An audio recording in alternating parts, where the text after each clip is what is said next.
Ladies and gentlemen, I have always told you about two constants in politics. The first constant in politics is normally interest. As long as the interests of politicians can converge, they will always work together.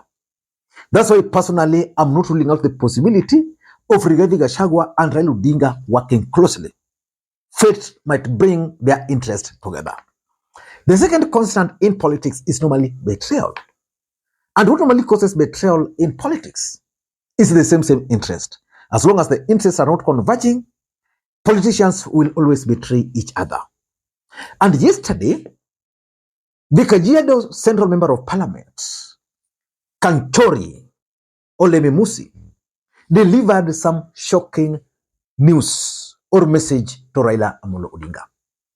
And from that statement, I can easily conclude that Memusi's interest and that of Raila Odinga are not going to converge anytime soon.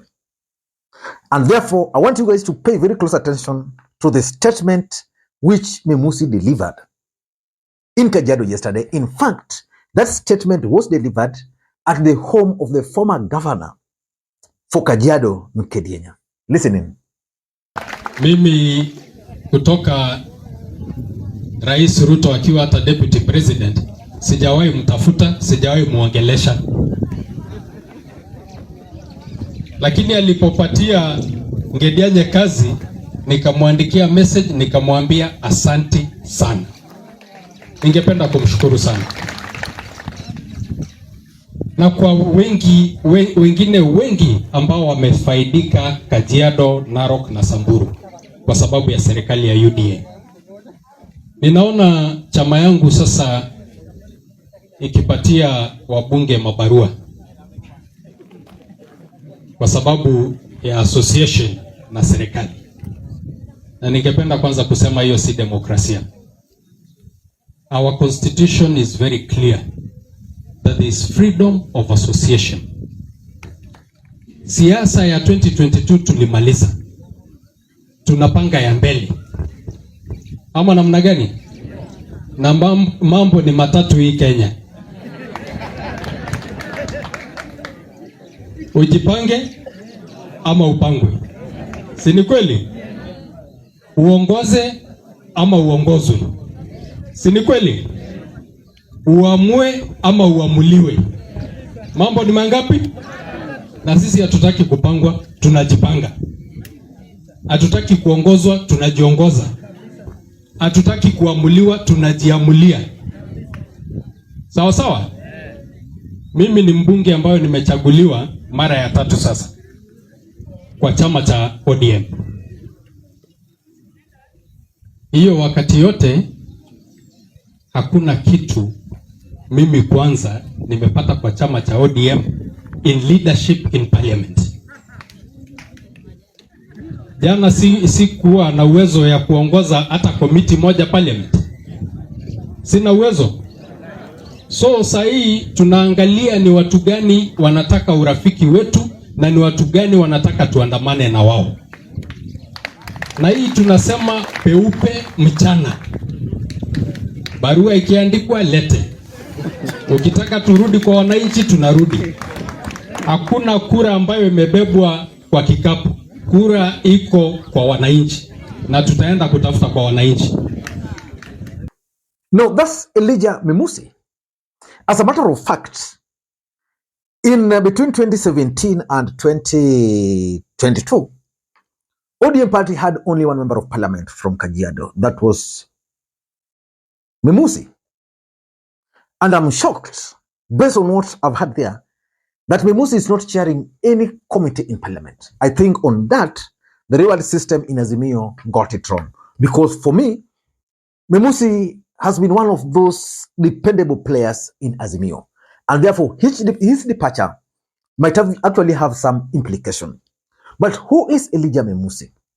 For us to understand who Elijah Memusi is, let us go back a bit.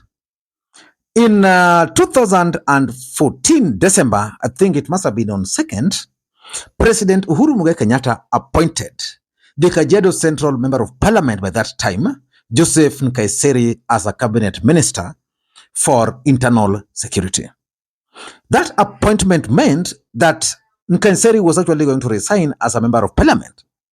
And that's how Memusi found himself in ODM party. He contested via Jubilee, but he was locked out of Jubilee nominations. And then he came through ODM, and Raila Odinga campaigned for him, and he was able to be elected as a member of parliament. He's now serving his third term. The truth of the matter is that Jubilee by that time was so keen on that seat that they at some point refused to declare. They stopped IBC from declaring Memusi until the Maasai themselves, the Maasai warriors, said they were not going to accept any other outcome. Because there was the story, the Kikuyus colluding to have Tutui. And that's how Nkeseri became a member of parliament. Then he won again. Right now, my expectation would be that Kanchory would be playing a key role for Raila Odinga, especially in my politics. But let us not get into that. In this video, I want us to look at the objectives or why Elijah Memusi has decided to dump Raila Odinga and ODM party. Before we do that, in case you are watching this channel for the first time, please take a second or two, click that subscribe button so that next time we produce a video like this, YouTube will automatically notify you. And to the subscribers, I want to continue thanking you guys for your continued support, because without that support, this channel cannot be where it is. And without any further ado, ladies and gentlemen, allow me to dive in. Why do you think Elijah Memusi made that statement?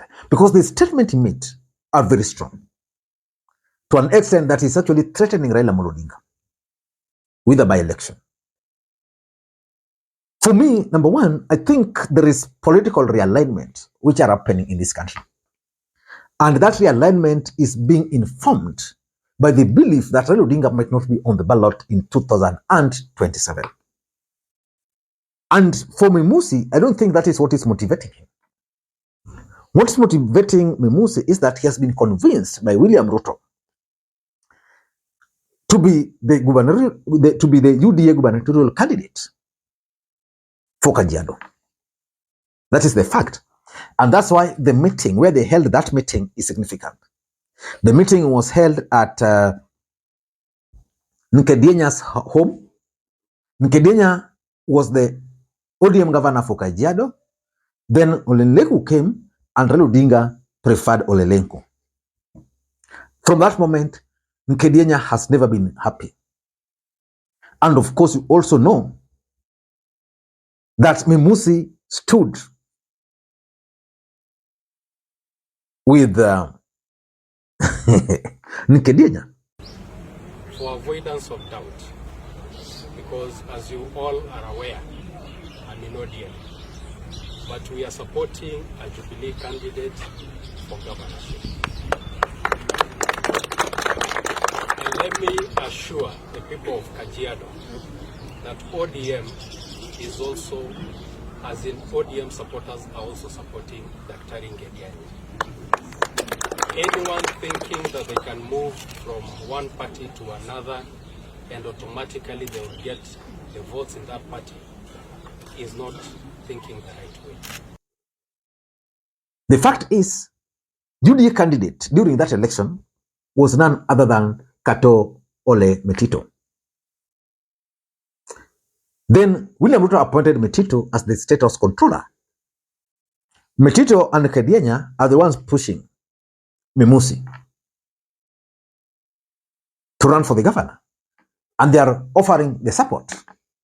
So Memusi has seen a good deal, because Lenku is going out, is going home. So for me, that's the first motivating factor. He wants a safe exit. Number two, if you ask me, I'm also convinced, beyond any reasonable doubt, that the move by Memusi to take Raila Odinga and ODM head-on is part and parcel of William Ruto's strategy to expose ODM party, in quotes, to expose ODM party's hypocrisy.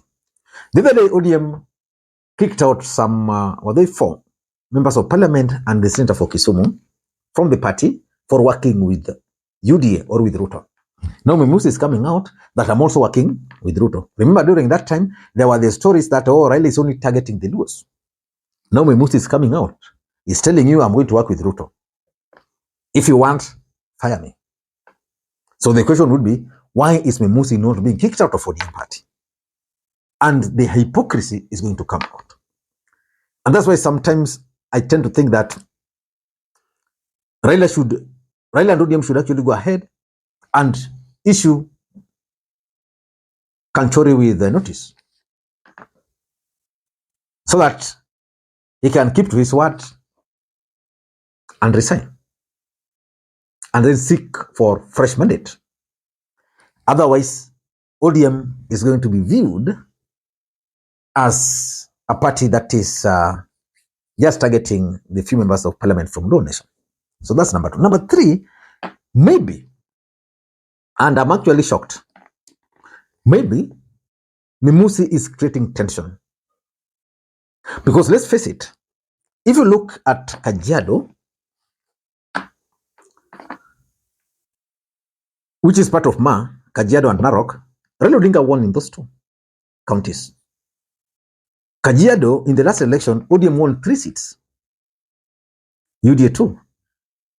Remember, I told you that at some point it was only Memusi. Now they have 2.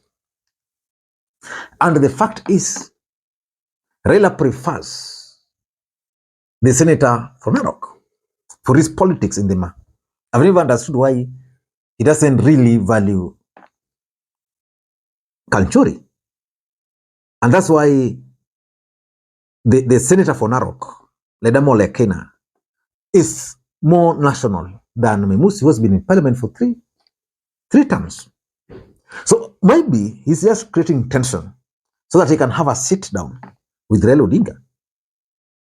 Then what do you have to offer me? Me, I want to be the chair of this committee. Or I want to be in ODM, I want to be in the neck.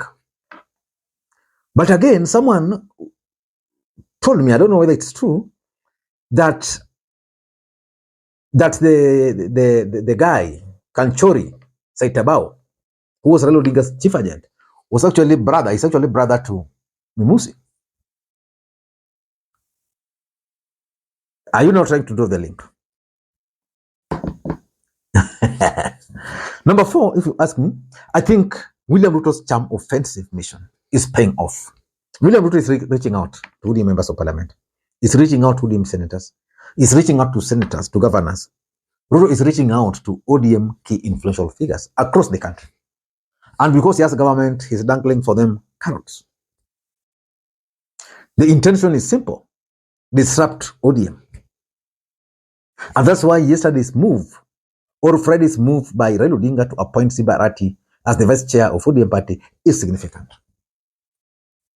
Lastly, I think maybe Memusi, maybe I have a soft spot for him, might just be feeling betrayed after doing so much for ODM party. He's still being underrated. Nobody's taking note of his presence. But let us wait and see whether the move by Kanchory is actually going to work in his favor or in ODM's favor. Because you never know, maybe someone somewhere down there has now taken the ground in the name of ODM party. Until next time, this is Lee Makwiny. Bye-bye.